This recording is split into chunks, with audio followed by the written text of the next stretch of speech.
નહીં, એ ટૂથપેસ્ટ નથી લેવાની. આપણે બધા ઘરમાં સેન્સોડાઇન ટૂથપેસ્ટ યુઝ કરીએ છીએ ને. શું વાત કરો છો તમે? આટલા નાના છોકરાને સેન્સોડાઇન આપો છો? અમારા ઘરમાં તો નાનાથી લઈને મોટા બધા સેન્સોડાઇન જ યુઝ કરે છે.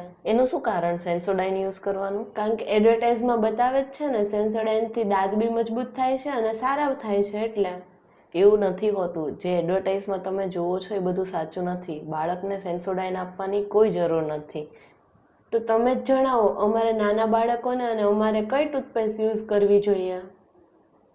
શું તમને ખબર છે, બાળક જ્યારે 1 વર્ષનું થાય ત્યારથી આપણે એને ટૂથપેસ્ટથી બ્રશ કરાવતા હોઈએ છીએ, જ્યારે એને થૂંકતા પણ નથી આવડતું.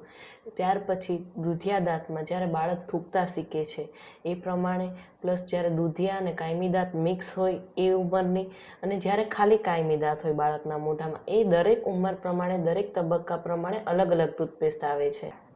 થેન્ક યુ મેમ, મને તો ખબર પડી ગઈ મારા ઘર માટે કોના માટે કઈ ટૂથપેસ્ટ સારી છે. શું તમને ખબર છે તમારા બાળક માટે અને તમારા માટે કઈ ટૂથપેસ્ટ સારી છે? તમને પણ નથી ખબર તો આજ જ મુલાકાત લો ધર્માનંદન દાંતના દવાખાનાની.